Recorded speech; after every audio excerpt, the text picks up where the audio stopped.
Bismillahirrahmanirrahim. Assalamualaikum warahmatullahi wabarakatuh. Alhamdulillahi wahdah. Wassalatu wassalamu ala man la nabiyya ba'dah. Rasulina wa nabiyyina wa uswatina Muhammad ibn Abdillah wa ala alihi wa sahbihi wa mawalah amma ba'du. Khatul iman, jamaah salat zuhur yang dirahmati oleh Allah Subhanahu wa taala, puja puji syukur kita panjatkan kepada Allah.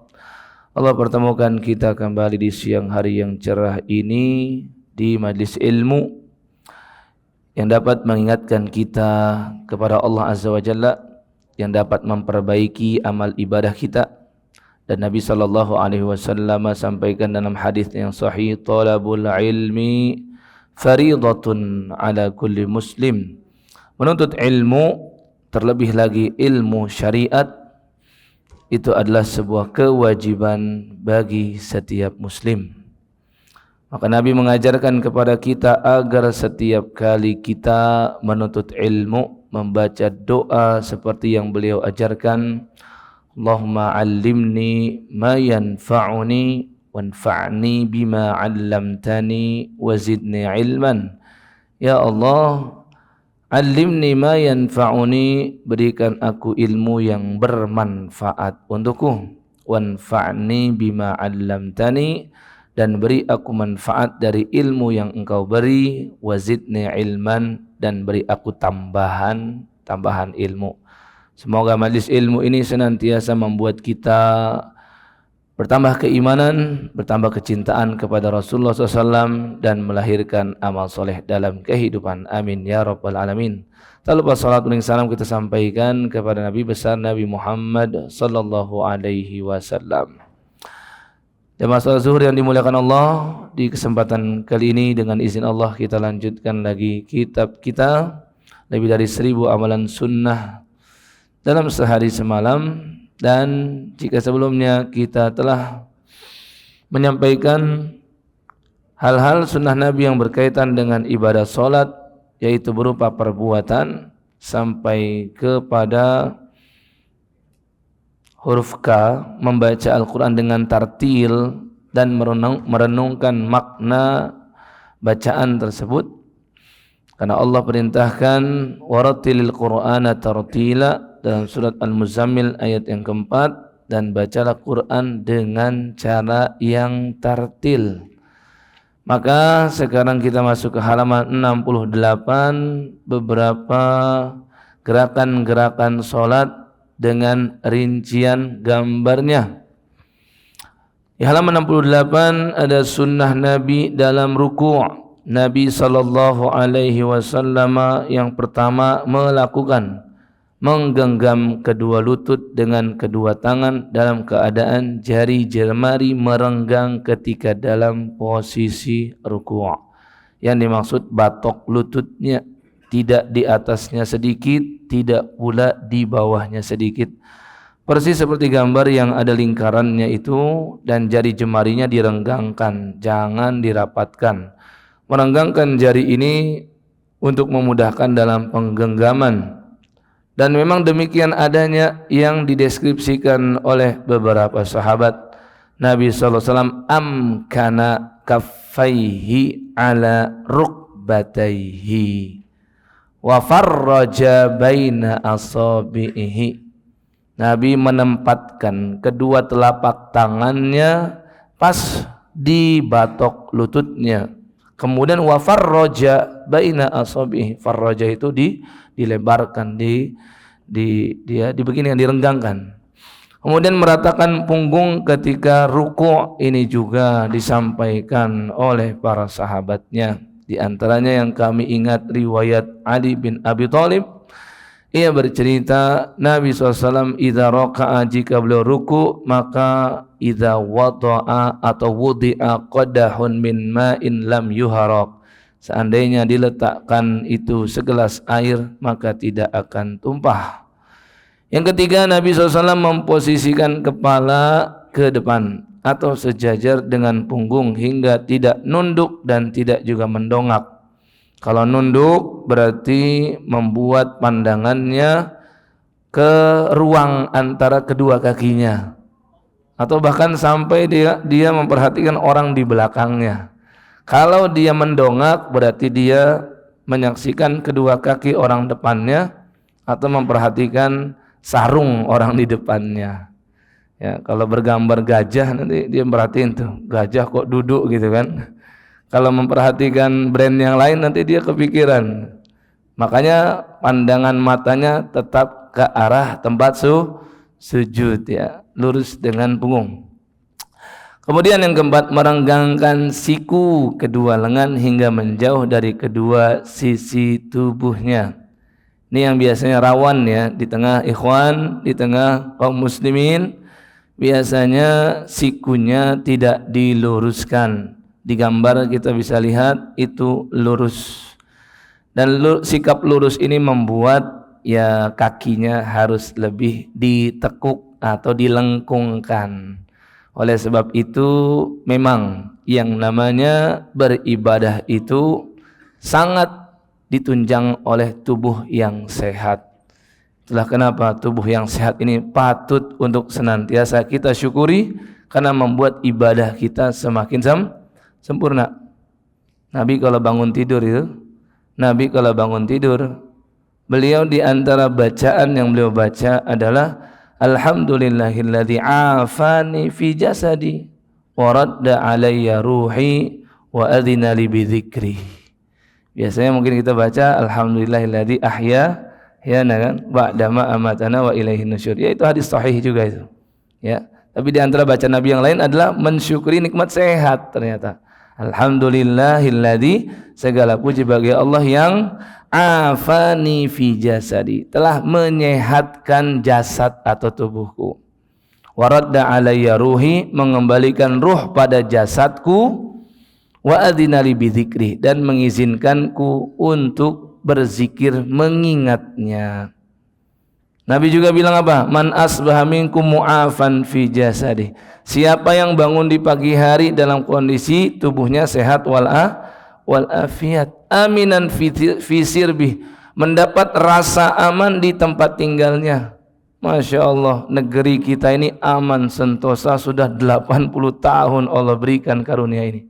Aminan fi sirbi, indahu qutu yaumi, dan memiliki makanan pokok walaupun hanya untuk hari itu saja. Maka Nabi bilang faka'annama hizzat lahud dunya, orang tersebut seakan sudah Allah berikan dunia dan seisinya.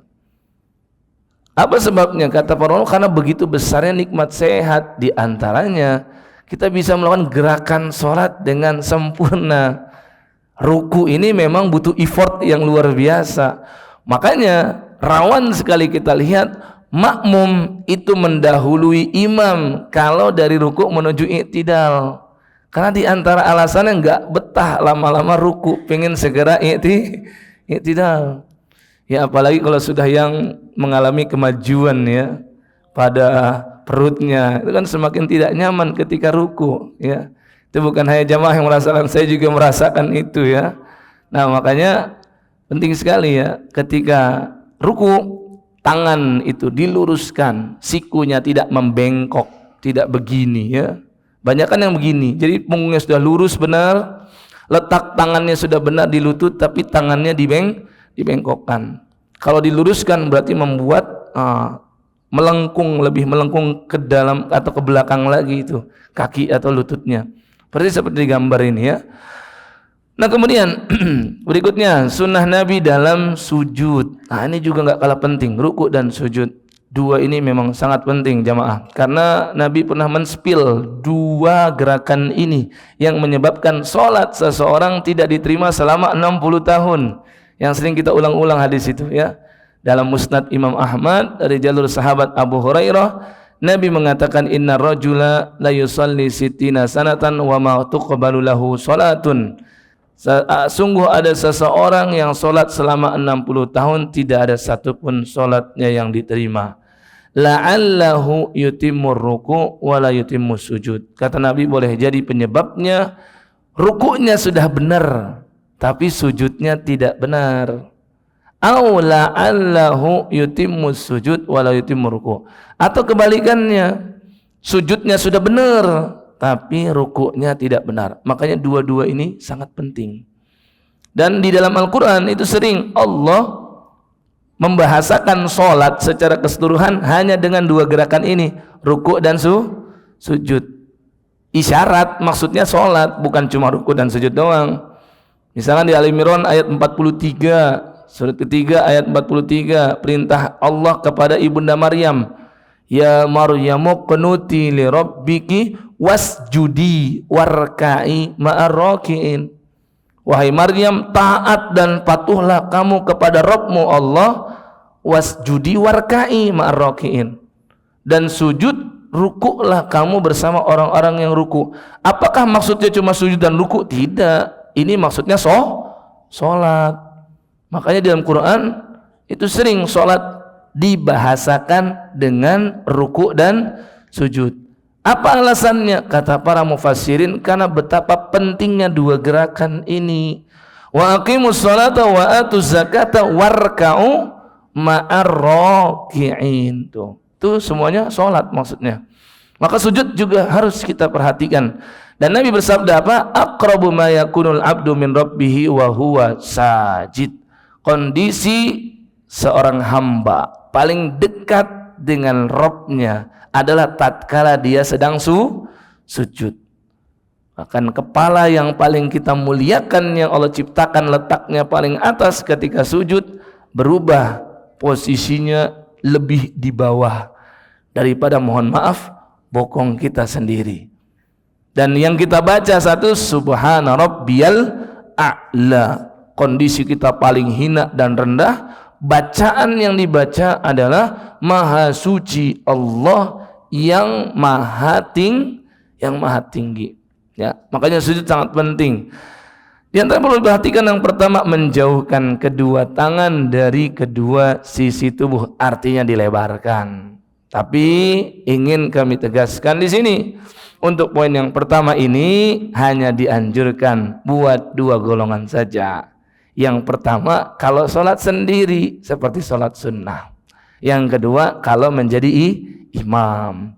Kalau menjadi makmum sholat berjamaah, melebarkan ini tidak begitu dianjurkan. Yang terpenting lebih lebar tapi nggak sampai mengganggu kawan sebelah kanan kirinya.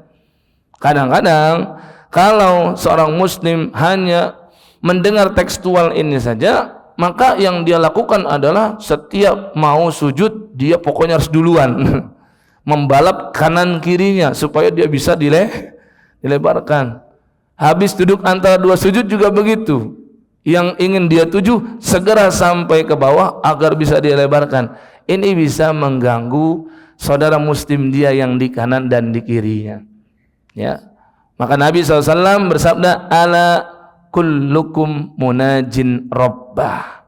Ketahuilah masing-masing kalian atau masing-masing kita sama-sama sedang dalam rangka bermunajat kepada Allah. Maka jangan sampai bacaan, ucapan dan gerakan kita mengganggu hamba Allah yang lain yang juga dalam rangka bermunajat pada Allah.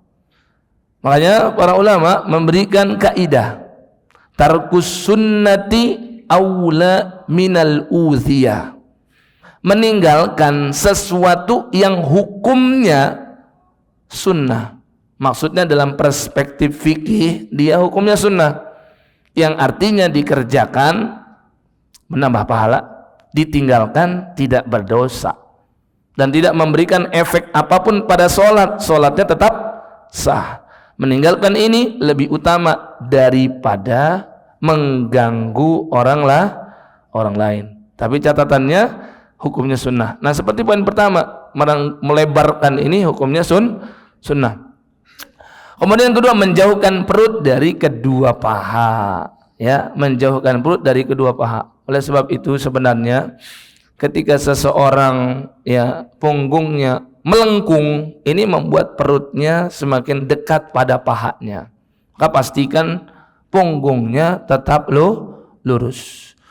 Yang kedua, kadang kita saksikan beberapa kaum muslimin ketika sujud terlalu maju kepalanya, lebih dimajukan. Ketika dimajukan membuat perutnya semakin mendekat dengan tanah. Jadi jangan terlampau maju juga. Jangan terlampau maju. Yang paling basic itu sujud itu apa yang diarahkan oleh sahabat Ibnu Abbas radhiyallahu taala anhuma. Ini paling basic. Yang terpenting bertumpu pada tujuh tulang itu, yaitu dahi sampai dengan hidung, dan hidungnya baik yang mancung ke depan ataupun mancung ke belakang tetap harus menyentuh tanah. Kemudian 2 dan 3 adalah tapak tangan kanan sepasang dengan tapak tangan kiri. Kemudian 4 dan 5 tulang berikutnya adalah sepasang lutut. Kemudian 6 dan 7 adalah ujung jari jemari kaki sepasang kanan dan kiri. Ya. Sehingga sisanya selain itu adalah sunnah. Kemudian yang terpenting sikunya tidak menyentuh tanah. Ya. 2 hadis ini nih yang menjadi dasar tentang sujud. Sisanya itu hukumnya adalah sunnah. Di antaranya juga seperti apa? Memisahkan kedua lutut ketika sujud. Ya, ini jelas. Yang kelima, menegakkan kedua kaki. Ini jelas konsekuensi dari jari jemari kaki menempel pada tanah, membuat kedua kakinya tegak. Kemudian keenam, menempelkan kedua telapak tangan di lantai atau permukaan tanah yang menjadi tumpuan. Ini juga jelas. Kemudian yang ketujuh, kedua kaki saling menempel ketika sujud atau disatukan. Ya. Dan ini hukumnya adalah sunnah berdasarkan riwayat Ibunda Aisyah radhiyallahu anha, tatkala beliau kehilangan Nabi di malam hari, tangan beliau meraba-raba di dalam kegelapan. Ternyata Nabi tidak ada di kamarnya, tapi Nabi berada di area Masjid Nabawi, di area Raudhah berarti. Karena pas banget di depan pintu kamar Nabi, Nabi sedang sholat. Tatkala Ibunda Aisyah merasakan kaki Nabi, saat itu satu tangan beliau menyentuh tumit Nabi kedua-duanya. Kalau satu tangan yang areanya cuma kecil begini, sekali sentuh membuat kedua tumit dia dapat, berarti maknanya kedua tumitnya sedang menyatu, bukan sedang dilebarkan. Kemudian membentangkan kedua tangan, 10 merapatkan jari jemari, ke-11 menghadapkan jari jemari ke arah kiblat. Ya, tetap jari jemari ke arah kiblat. Dan jangan lupa jari jemari kaki juga, bukan cuma jari jemari tangan. Jari jemari kaki juga tetap mengarah kepada kiblat. Ini sesuai dengan firman Allah Azza wa Jalla surah Al-Baqarah ayat 144. Fawalli wajhaka syatral masjidil haram. Jadi semua bagian tubuh yang bisa dihadapkan ke Masjidil Haram atau kiblat dilakukan. Di antara jari jemari kaki, seperti ketika berdiri ya, makanya posisi berdiri itu jangan kakinya, telapak kakinya dilebarkan begini, tapi begini ya, lurus. Begitupun ketika sujud, ketika ruku, ya, kemudian ketika membentangkan tangan, jari jemari tetap ke arah kiblat.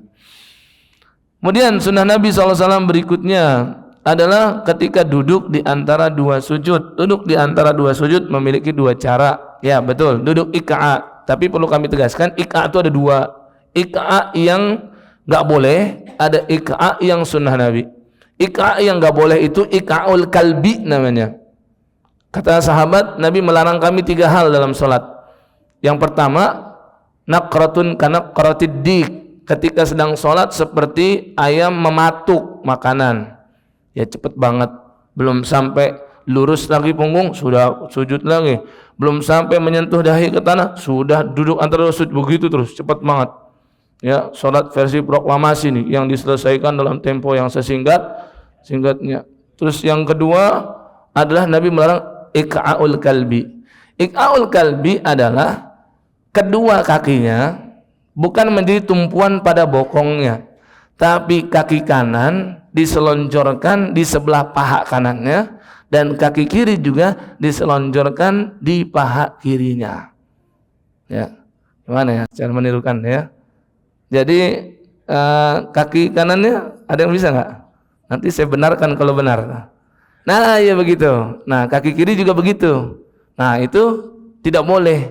Kata Nabi itu ka'il kalbi, mohon maaf duduknya seperti duduk anjing, kata Nabi. Dilarang. Yang ketiga, iltifatu kaltifati as-sa'lab. Suka nengok-nengok sholat kayak musang. Nah, itu. Iya, jadi pas lagi bersedekap dia pengen lihat kawan sebelahnya. Ini sholat versi ormas mana nih? Sholat versi aliran mana nih? Gitu, dia suka merhatiin yang lain. 3 itu dilarang. Maka begitupun duduk iqa yang terlarang itu. Tapi kalau duduk iqa yang sesuai dengan sunnah Nabi ada. Itu riwayat Ibnu Abbas. Tawus bin Kaisan salah satu tabi'in dan dia muridnya Ibnu Abbas pernah menanyakan tentang hal ini.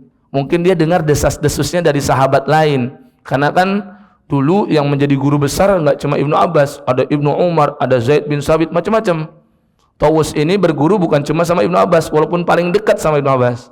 Dia nanyain, bener nggak sih ada duduk iqa Nabi kalau sholat duduk antara 2 sujud? Kata Ibnu Abbas, iya, itu adalah sunnatun Nabi. Itu adalah sunnah Nabi kalian.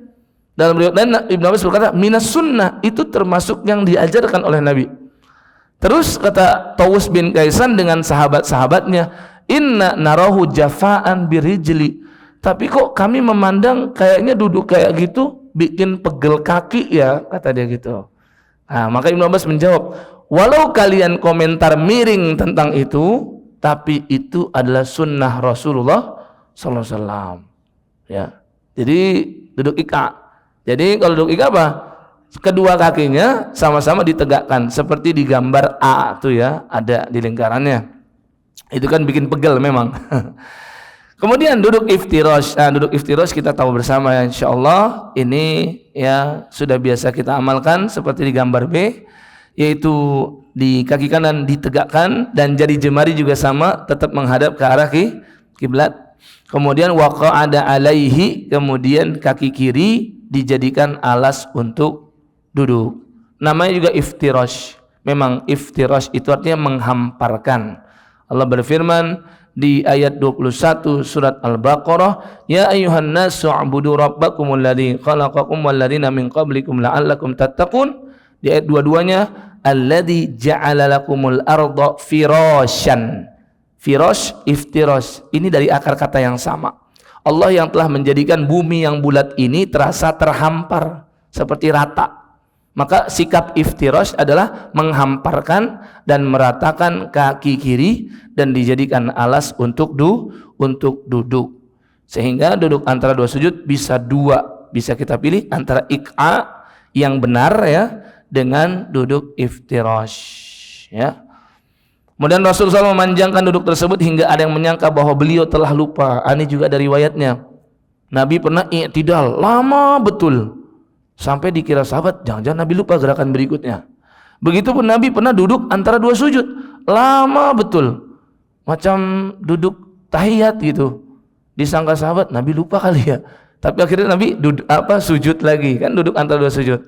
Berarti itu duduk iftirash. Kadang-kadang Nabi begitu, nggak selalu. Ya, ini hanya penulis menerangkan. Kadang Nabi memanjangkan duduk antara 2 sujud sampai ada yang menyangka beliau lupa gerakan berikutnya. Dan duduk istirahat juga sama, ya. Duduk istirahat juga sama. Bisa iqa dulu, bisa duduk iftirash. Apa itu duduk istirahat atau jalsah istirahah? Yaitu duduk sejenak sebelum dia bangkit ke rakaat yang genap. Rakaat yang genap berarti apa? Dari 1 menuju rakaat yang kedua. Dari 3 menuju rakaat yang keempat. Nah, itu adalah rakaat yang genap. Ada duduk istirahah ya. Ya, maksudnya Allah Subhanahu wa taala, mudah-mudahan bermanfaat. Insyaallah di pertemuan berikutnya kita akan lanjutkan sunnah Nabi yang berkaitan dengan gerakan salat. Mudah-mudahan dapat kita amalkan dalam kehidupan kita. Amin ya rabbal alamin. Mari kita akhiran tutup dengan melafalkan subhanakallahumma wa bihamdika asyhadu an la ilaha illa anta astaghfiruka wa atubu ilaik. Wassalamualaikum warahmatullahi wabarakatuh.